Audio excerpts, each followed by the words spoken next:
Update ఇది. ఇజ్రాయెల్పై Iran క్షిపణుల వర్షం కురిపించింది. 3 గంటల పాటు 400కు పైగా బాలిస్టిక్ క్షిపణులతో దాడి చేసిన పరిస్థితి. సో అంటే ఈ యుద్ధం అంటే పూర్తి స్థాయి యుద్ధంగా పరిణమించే అవకాశాలు కూడా స్పష్టంగా కనిపిస్తూ ఉన్నాయి. సో ఈ ఎఫెక్ట్ భారత్పై ఎంతవరకు ఉండవచ్చు అంటారు? భారత్ పైన పడుతుంది, ప్రపంచం పైన పడుతుంది. ఎందుకంటే మనము మన దేశ ముడిచముల అవసరాల్లో 85% మనము ఇంపోర్ట్ చేసుకుంటాం. అంటే ఎనర్జీ ఇప్పటికీ కూడా ఫాజిల్ ఫ్యూయల్ ఎనర్జీ అంటే శిలాజ ఇంధనాలు అంటారు. పెట్రోలు, డీజిలే మనకు ప్రధానమైన ఇంధనం. ఇంకా ఎలక్ట్రిక్ మొబిలిటీ పూర్తి స్థాయిలో రాలేదు. Still very big consumer of oil and gas మనది. అందులో మన దేశ ముడి చమురు అవసరాలు క్రూడ్ ఆయిల్ నీడ్స్లో 85% ఇంపోర్ట్. అందులో 2/3 గల్ఫ్ ప్రాంతం నుంచి ఇంపోర్ట్ చేసుకుంటాం. కోర్స్ ఇరాన్ నుంచి ఇంపోర్ట్స్ కంపారిటివ్లీ తగ్గాయి. ఒకప్పుడు 10% of India's oil imports Iran నుంచే ఉండేవి. కానీ అమెరికా ఆంక్షల ఫలితంగా, అమెరికా ఒత్తిడి ఫలితంగా ఇరాన్ నుంచి ఇంపోర్ట్స్ మనం తగ్గించుకుంటూ వచ్చాము. ఒక దశలో జీరోకు వచ్చేసాయి. ఇప్పుడు వాస్తవంగా ఇరాన్ నుంచి చమురు దిగుమతి చేసుకోవడం మనకు చౌక, చీపర్ కూడా.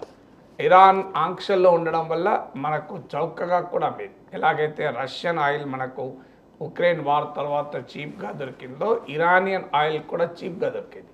కానీ అమెరికా ఆంక్షలకు తల వంచి మన ప్రభుత్వము ఇరాన్ నుంచి ఆయిల్ ఇంపోర్ట్స్ను 10% ఉన్నదాన్ని కాస్త జీరోకు తగ్గించాయి. అక్కడే ఇరాన్ భారత సంబంధాలు కూడా దెబ్బతిన్న మొదలయ్యాయి. వాస్తవంగా ఇరాన్ మనకు చాలా సన్నిహిత మిత్ర దేశం. ఇస్లామిక్ ప్రపంచంలో ఒక ట్రస్టెడ్ అలా ఇండియాకు ఇరాన్. సో కానీ అమెరికా ఇరాన్ పైన విధించిన ఆంక్షలకు ఇండియా ఎప్పుడైతే తల వంచి ఆయిల్ ఇంపోర్ట్స్ను జీరోకు తెచ్చుకున్నామో, అది కూడా ఇరాన్కు కష్టకాలంలో ఉన్న సమయంలో మనకు ప్రయోజనకరంగా ఉన్నా తగ్గించుకున్నాం. ఒకటి, మనకు ఇరాన్ ఆయిల్ చీప్. రెండవది, ఇరాన్ రూపీలో ట్రేడ్ చేసేవాళ్ళం. అంటే అర్థం ఏంటి? ఇరాన్ నుంచి మనం ఇంపోర్ట్ చేసుకున్న ఆయిల్కు మన రూపీస్లో చెల్లించేవాళ్ళం. ఆ రూపీస్తో ఇరాన్ ప్రపంచంలో ఎక్కడ ఏమీ చేయలేదు. మళ్ళీ మన దేశం నుంచే ఇంపోర్ట్ చేసుకోవాలి. ఆ రకంగా 2 రకాలుగా మనకు లాభం. ఆయిల్ చీప్గా వస్తుంది, మన ట్రేడ్ కూడా, మనకు ఎక్స్పోర్ట్స్ కూడా పెరుగుతాయి. అయినా కూడా అమెరికా ఆంక్షలకు మనము తల వంచాం. ఆ తర్వాత ఇరాన్లో చబహార్ పోర్టు నిర్మాణంలో కూడా భారతదేశ భాగస్వామ్యం ఉండేది. దాన్ని కూడా చబహార్ పోర్టుకు మనం ఇన్వెస్ట్మెంట్ కూడా తగ్గించాం. ఈ 2 కారణాల రీత్యా అమెరికా ఆంక్షలకు తల వంచి మా దేశంతో సంబంధాలు తగ్గించుకుంటున్నదని ఇరాన్ కూడా మన పైన ఆగ్రహాన్ని వ్యక్తం చేసింది. వాస్తవంగా ఉక్రెయిన్ వార్ సందర్భంగా అమెరికా రష్యన్ ఆయిల్ ఎక్స్పోర్ట్స్ పైన ఆంక్షలు పెట్టినా కూడా మనం రష్యా నుంచి ఆయిల్ తీసుకున్నాం. ఎక్కడా కూడా మనం అమెరికా ఆంక్షలు పట్టించుకోలేదు. కానీ ఇరాన్ విషయంలో మాత్రం అమెరికా ఆంక్షలు పట్టించుకున్నాం. సో అందువల్ల ఇటీవల ఇరాన్ నుంచి ఈ ఆయిల్ ఇంపోర్ట్స్ తగ్గినాయి. కానీ ఈ మధ్య మళ్ళీ చబహార్ పోర్ట్లోకి భారతదేశం ఎంటర్ అయింది. కారణం ఏంటంటే అమెరికా ఆంక్షలు లెక్క చేయకుండా ఎందుకు ఎంటర్ కావాల్సి వచ్చిందంటే, మనము ఖాళీ చేసిన ప్లేస్లో చైనా ఎంటర్ అయింది. సో ఆటోమేటిక్గా ఇరాన్ ఎప్పుడైతే చబహార్ పోర్ట్ను ఇండియా పట్టించుకోవడం లేదో చైనా వైపు చూస్తుంది. చబహార్ పోర్ట్ ఎందుకు కీలకం అంటే, సెంట్రల్ ఏషియా అంటే మాజీ సోవియట్ రిపబ్లిక్లు అయిన మధ్య ఆసియా దేశాలు తజకిస్తాన్, ఉజ్బెకిస్తాన్, కజకిస్తాన్, కిర్గిజియా, ఈ దేశాలకు లింక్ ఈ చబహార్ పోర్ట్. అందువల్ల చాలా వ్యూహాత్మకమైన చబహార్ పోర్టు భారతదేశం పట్టించుకున్నప్పుడు చైనా ఎంటర్ అవుతున్న సమయంలో మళ్ళీ భారతదేశం ఎంటర్ అయింది. అందువల్ల ఖచ్చితంగా ఈ ప్రాంతంలో టెన్షన్స్ ఇప్పుడు మనకు ఇజ్రాయిల్తో చాలా సన్నిహిత సంబంధాలు ఉన్నాయి. మరీ ముఖ్యంగా మోడీ ప్రభుత్వం అధికారంలోకి వచ్చాక ఇజ్రాయెల్ ఇండియాకు చాలా ట్రస్టెడ్ అలై. ఎందుకంటే భారతీయ జనతా పార్టీకి ఇజ్రాయిల్తో సైద్ధాంతిక బంధం. ఎందుకంటే బీజేపీకి domestic agenda, Israel external agenda ఒకటే. సో అందువల్ల ఆ ఇజ్రాయిల్కు బీజేపీకి మధ్య ఉన్న ఆ సైద్ధాంతిక సారూప్యత రీత్యా పాలస్తీనా కాజును మనము పూర్తిగా వదిలేయకపోయినా, సౌదీ అరేబియా, యునైటెడ్ అరబ్ ఎమిరేట్స్తో బ్రహ్మాండంగా సంబంధాలు పెరిగినా స్టిల్ మన టిల్ట్ చాలా క్లియర్గా ప్రో ఇజ్రాయిల్ కనబడుతుంది. సో అందువల్ల ఈ పరిణామాలు, ఒకవైపు మనకేమో ఇజ్రాయిల్తో సంబంధాలు బాగా ఉన్నాయి, ఇరాన్ ఏమో మనకు వ్యూహాత్మక అలై. ఎందుకంటే ఈ ప్రాంతంలో ఇస్లామిక్ ప్రపంచంలో ఇరాన్ యొక్క ఇన్ఫ్లుయెన్షియల్ లీడర్. సో అందువల్ల ఇప్పుడు ఎలాగైతే రష్యా అటు ఉక్రెయిన్ విషయంలో మనం ఇబ్బంది పడ్డాము, రష్యా మనకు ట్రస్టెడ్ అలై, అదే సమయంలో అమెరికాతో కూడా మనకు చాలా వ్యూహాత్మక సంబంధాలు ఉన్నాయి. అందువల్ల ఉక్రెయిన్ వార్ జరుగుతున్నంత కాలము మనము ఏ స్టాండ్ తీసుకోవాలి అనేది ఒక ఇబ్బందిగా మారింది. అటు ఉక్రెయిన్ కూడా మనం నిందించడం మొదలుపెట్టింది, మీరు రష్యాకు మద్దతు ఇస్తున్నారని అమెరికా, యూరోప్ కూడా నిందించడం మొదలుపెట్టింది. ఇప్పుడు కూడా world Israel versus Iran polarise అయినప్పుడు ఇండియన్ డిప్లొమసీకి ఒక టెస్టింగ్ పీరియడ్గా మారుతుంది. ఎందుకంటే మనం ఎటువైపు ఉండాలి అని. ఎందుకంటే ఇప్పటికీ అమెరికా చాలా స్పష్టంగా ఇజ్రాయెల్ను మేము సర్వశక్తులు ఒడ్డైనా డిఫెండ్ చేస్తామని ప్రకటించింది. ఇరాన్ ఒకటే కాదు, ఈ ప్రాంతంలో ఇరాన్ యాక్సిస్ ఆఫ్ రెసిస్టెన్స్ అంటారు. అంటే ఇరాన్, లెబనాన్, మీకు సిరియా, అలాగే యమన్, ఇరాక్లోని షియా మిలీషియా, వీళ్ళంతా కలిసి ఒక యాక్సిస్ ఆఫ్ రెసిస్టెన్స్. వీరికి రష్యాతో కూడా మంచి సంబంధాలు ఉన్నాయి, తుర్కీతో కూడా సంబంధాలు ఉన్నాయి. ఇప్పుడు ఆల్రెడీ ఇటీవల యునైటెడ్ నేషన్స్ జనరల్ అసెంబ్లీలో తుర్కీ గాజా వార్ గురించి ప్రస్తావించి ఇజ్రాయెల్ పైన తీవ్రమైన అటాక్ పెట్టింది. అందువల్ల ఈ ఈ ఒకవైపు ఇలా అటు ఇజ్రాయెల్కు అనుకూలంగా అమెరికా, వెస్ట్, ఇరాన్కు అనుకూలంగా రష్యా, తుర్కీ, ఈ దేశాలన్నీ కూడా మొబిలైజ్ అయినప్పుడు అమెరికాకు మిత్ర దేశాలుగా ఉన్న ఇస్లామిక్ దేశాలు కూడా ఇబ్బందులు పడతాయి. అది సౌదీ అరేబియా కానీ, United Arab Emirates, Qatar, Egypt, Jordan, ఇవన్నీ అమెరికా అనుకూల ఇస్లామిక్ దేశాలు. ఇజ్రాయిల్తో నార్మలైజ్ సంబంధాలు చేసుకోవాలి అని ప్రయత్నం చేస్తున్న దేశాలు. సో ఎప్పుడైతే ఈ ఇజ్రాయిల్ అరబ్ వార్ తీవ్ర రూపం దాలుస్తుందో ఆటోమేటిక్గా అరబ్ సెంటిమెంట్ ముందుకు వస్తుంది. ఇది ఖచ్చితంగా ఇండియాకు ఈ పోలరైజ్డ్ వరల్డ్ సిచ్యువేషన్ ఇండియన్ డిప్లొమసీకి ఛాలెంజ్గా మారుతుంది. అలాగే మన ఆయిల్ ఇంపోర్ట్స్ డిస్రప్ట్ అయ్యే అవకాశం ఉంది. ఆల్రెడీ ఇజ్రాయెల్ ఇరాన్ ఘర్షణలు మొదలయ్యాక మన ఆయిల్ ఫ్రైట్ ఛార్జెస్ అంటే రవాణా ఛార్జీలు గణనీయంగా పెరిగాయి కూడా.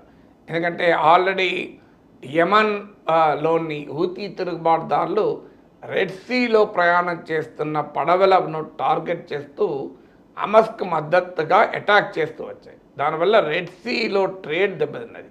ఆ తర్వాత ఇప్పుడు ఇరాన్ సమీపంలో ఉన్న జలసంధి స్ట్రెయిట్ ఆఫ్ హర్మూజ్ అంటారు. ఈ స్ట్రెయిట్ ఆఫ్ హర్మూజ్ నుంచి 25% of liquefied natural gas LNG సరఫరా, ప్రపంచంలో వాడుతున్న ఎల్ఎన్జీలో 25% ఈ స్ట్రెయిట్ ఆఫ్ హర్మూజ్ ద్వారా ఈ జలసంధి అంటే వాటర్ వే అని ఒక చిన్న వాటర్ వే, ఆ వాటర్ వే ద్వారా ప్రపంచంలో రవాణా అవుతున్న లిక్విఫైడ్ నేచురల్ గ్యాస్లో 25% ఇక్కడి నుంచే రవాణా అవుతుంది. ప్రపంచంలో రవాణా అయ్యే క్రూడ్ ఆయిల్లో 20% ఈ స్ట్రెయిట్ ఆఫ్ హర్మూజ్ పై నుంచే ఎదుగుతున్నాయి. ఇప్పటికీ ఇరాన్లోని హార్డ్ లైనర్స్ ఈ స్ట్రెయిట్ ఆఫ్ హర్మూజ్ను మనం చోక్ చేయాలి. ఒక యమన్లోని హూతీలు రెడ్ సీనే టార్గెట్ చేస్తే ప్రపంచాన్ని అదరగొట్టారు కదా, మనం ఎందుకు కూరుకోవాలి? అట్లయితేనే ఇజ్రాయిల్ తోవకొస్తుంది, అమెరికా తోవకొస్తుందని ఇరాన్లోని హార్డ్ లైనర్స్ ఆల్రెడీ డిమాండ్ మొదలు పెడుతున్నారు. అందువల్ల ఒకవేళ నిజంగానే ఇరాన్ కనుక స్ట్రెయిట్ ఆఫ్ హర్మూజ్ను టార్గెట్ చేస్తే oil industry, global oil industry challenges ఎదుర్కొంటుంది. ఇప్పటికే ఇన్సూరెన్స్ ఛార్జెస్ గణనీయంగా పెంచారు, ఎందుకంటే రిస్క్ పెరుగుతుంది కనుక. అందువల్ల భారతదేశానికి ఒక ఆ స్ట్రాటజిక్ డిప్లొమసీ రంగంలో ఛాలెంజ్ ఉంటుంది. రెండవది ఆయిల్ రంగంలో ఉంటుంది. ఆల్రెడీ ఇప్పుడు ఈ మధ్య ఆయిల్ ప్రైసెస్ ఏప్రిల్ నుంచి ఇప్పటి వరకు అరౌండ్ 19% తగ్గాయి. మార్చి నుంచి ఇప్పటి వరకు around 20% global crude oil prices తగ్గాయి. అది దానివల్ల భారతదేశం కొంత ఉపశమనం పొందుతోంది. అఫ్కోర్స్ ఇంకా వినియోగదారులకు తగ్గించలేదు కానీ, సో ఒక రకంగా రిలీఫ్ పొందుతుంది అనుకుంటున్న సమయంలో ఈ దాడులు కనుక తీవ్ర రూపం దాలిస్తే మళ్ళీ గ్లోబల్ ఆయిల్ ప్రైసెస్ పెరిగేటువంటి అవకాశం ఉంటుంది. గ్లోబల్ ట్రేడ్ డిస్రప్ట్ అవుతుంది. ఇప్పటికే ఇండియా ఎక్స్పోర్ట్స్కు ఆశించిన స్థాయిలో పెరగడం లేదు, ఎందుకంటే వరల్డ్ వైడ్గా ఇంకా ఆ డిమాండ్ కాస్త పెరగడం లేదు. అందువల్ల ఈ మిడిల్ ఈస్ట్లో టెన్షన్స్ పెరిగితే ఖచ్చితంగా ఇది ఒక గ్లోబల్ ఎకానమీలో ఒక ఛాలెంజ్ తీసుకొస్తుంది. ఇప్పటికే రష్యా ఉక్రెయిన్ వార్ ఇంకా ఎండ్ కాలేదు. ఇప్పుడు 1 year అయింది హమాస్ పైన. ఈ స్థాయిలో ఇప్పుడు ఇరాన్కు అనివార్యంగా ఈ అటాక్ చేయక తప్పనిసరి పరిస్థితి. ఎందుకంటే ఇజ్రాయెల్ హమస్ పైన లాస్ట్ 1 ఇయర్గా గాజా పైన యుద్ధం చేస్తుంది. హమస్ను అంతం చేస్తామని మొదలుపెట్టి గాజాలో 40,000 మందిని చంపేశారు. లెబనాన్లోకి గ్రౌండ్ రూట్లో కూడా, భూమార్గంలో కూడా ఇజ్రాయెల్ బలగాలు లెబనాన్ దేశంలోకి ప్రవేశించాయి. కేవలం హిజ్బుల్లా చీఫ్ హసన్ నస్రుల్లా ఇతర హిజ్బుల్లా లీడర్షిప్ను అటాక్ చేయడమే కాకుండా ఇప్పుడు ఆల్రెడీ సిరియాలో ఉన్న ఇరాన్ రాయబార కార్యాలయం పైన గతంలో ఇజ్రాయెల్ అటాక్ చేస్తే ఇరానియన్ జనరల్ చనిపోయారు. ఇరాక్లోని షియా మిలీషియాను టార్గెట్ చేస్తూ కూడా ఇజ్రాయెల్ అటాక్ జరిపింది. యమన్లోని హూతీ తిరుగుబాటుదారులపైన ఇజ్రాయెల్ అటాక్ జరిపింది. అందువల్ల ఈ స్థాయికి వచ్చాక తన యాక్సిస్ ఆఫ్ రెసిస్టెన్స్ అంటారు. అంటే ఇరాన్, హమస్, హిజ్బుల్లా, హూతీలు, ఇరాక్లోని షియా మిలీషియా వీళ్ళంతా కలిపితే యాక్సిస్ ఆఫ్ రెసిస్టెన్స్ అంటారు. ఈ యాక్సిస్ ఆఫ్ రెసిస్టెన్స్ను ఛేదించేటువంటి ప్రయత్నంలో ఇజ్రాయెల్ ఉంది కనుక అనివార్యంగా ఇరాన్ అటాక్ రిటాలియేట్ చేసింది. ఇప్పుడు వర్స్ట్ సినారియో ఏంటంటే ఈ దాడి జరిగాక ఇరాన్ తాజాగా నేను మాట్లాడే ఒక హాఫ్ అన్ అవర్కు ముందు కూడా హెచ్చరిక ఏంటంటే ఇరాన్, ఇజ్రాయెల్, అమెరికాలు హెచ్చరికలు జారీ చేశాయి. ఇరాన్ ఏమో మేము దాడి జరిపాము, దీనికి మేము ప్రతీకారం తీర్చుకున్నాం. Hezbollah chief Hassan Nasrallah martyrdom షహీద్ కావడానికి నిరసనగా హసన్ నస్రుల్లాను చంపడం, అలాగే హమస్ పొలిటికల్ చీఫ్ అయిన ఇస్మాయిల్ అనియేను టెహరాన్లోనే మట్టుపెట్టింది ఇజ్రాయెల్.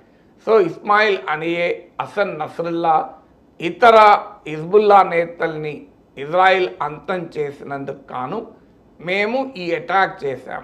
ఈ అటాక్లు కనుక ఇజ్రాయెల్ రెస్పాండ్ అవుతే చాలా క్రషింగ్ అటాక్ జరుపుతాం ఇజ్రాయెల్ పైన అని ఇరాన్ ప్రకటించింది. అయితే ఇజ్రాయెల్ కూడా ఊరుకునే దేశం కాదు.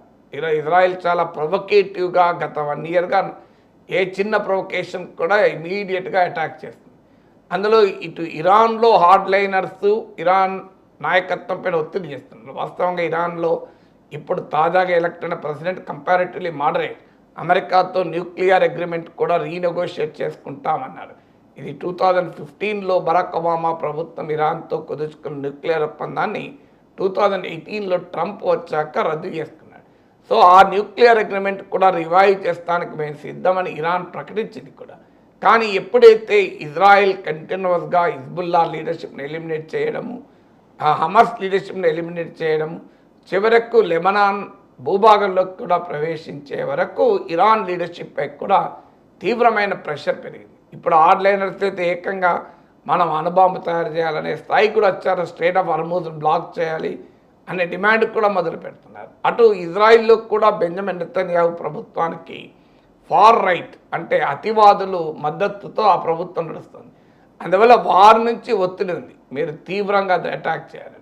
అమెరికా కూడా ఇజ్రాయెల్కు పూర్తి స్థాయిలో మద్దతు ప్రకటించింది. రష్యా ఈ అవకాశాన్ని ఉపయోగించుకుంటాడు పుటిన్ స్వభావరీత్యానే ఆయన ఏమి ఊరుకోడు కదా. సో ఇప్పుడు ఈ పరిస్థితి వస్తే డెఫినెట్గా ఇది ఒక రీజనల్ వార్గా రూపాంతరం చెందే ప్రమాదం ఉంది. అమెరికా గత కొన్ని నెలలుగా ఇజ్రాయెల్కి చెప్తూ వస్తుంది, మీరు సీజ్ ఫైర్ కాల్పుల విరమణ జరపాలి, గాజాతో శాంతి ఒప్పందం చేసుకోవాలని. అమెరికా, ఈజిప్ట్, ఖతార్ ఈ దేశాలు కలిపి కొంత శాంతి ఒప్పందానికి ప్రయత్నాలు కూడా చేశారు. ఆ శాంతి ఒప్పందము కుదురుతుంది ఇక అనుకునే సమయానికి ఆ శాంతి ఒప్పందం చర్చల్లో కీలక పాత్రధారిగా ఉన్న ఇస్మాయిల్ అనియే, హమస్ ఒకప్పుడు ఎలక్టెడ్ ప్రైమ్ మినిస్టర్, ఇప్పుడు ఆయన పొలిటికల్ చీఫ్ ఆఫ్ హమస్ దోహాలో ఉంటున్నాడు. సో ఆయన ఇరాన్ అధ్యక్షుని ప్రమాణ స్వీకారానికి టెహరాన్ వచ్చాడు. ఈ కీలకమైన ఈజిప్టు, ఖతార్ వీళ్ళు జరుపుతున్న కీలకమైన శాంతి చర్చల్లో ఒక ప్రధాన పాత్రధారి హమస్ తరఫున ఆయనను ఇజ్రాయెల్ అటాక్ చేసి చంపేసింది. దాంతో శాంతి చర్చలు ఆగిపోయాయి. తర్వాత ఇరాన్, ఇజ్రాయెల్, హిజ్బుల్లాల మధ్య కూడా కాల్పుల విరమణ జరగాలని ప్రెసిడెంట్ బైడెన్ పిలిపించారు. అమెరికా ఎన్ని పిలుపులు ఇచ్చినా ఇజ్రాయెల్ వినడానికి సిద్ధంగా లేదు. ఎందుకంటే ఒక్కసారి గనక సీజ్ ఫైర్ ప్రకటిస్తే ఇజ్రాయిల్లో బెంజమిన్ నెతన్యాహు ప్రభుత్వం పడిపోతుందని ఆయన ఆందోళన. ఎందుకంటే అక్కడున్న ఫార్ రైట్ మీరు ఎట్టి పరిస్థితుల్లో యుద్ధం ఆపద్దు అని ఒత్తిడి చేస్తున్నారు. అందువల్ల తన రాజకీయ అధికారాన్ని కాపాడుకోవడానికి బెంజమిన్ నెతన్యాహు చాలా దూకుడుగా ఉన్నాడు. సో అందువల్ల ఈ పరిణామం ఎటువైపైనా దారి తీయవచ్చు. అంటే రీజనల్ వార్గానా దారి తీస్తుందా, లేదా ఇంకా తీవ్ర రూపం దాలుస్తుందా, ఇందులో రష్యా ఎంటర్ అవుతుందా, చైనా డెఫినెట్గా అమెరికా వ్యతిరేక వైఖరి తీసుకుంటుంది. మరి చైనా కూడా ఎంటర్ అయితే ఆ పరిస్థితి ఎలా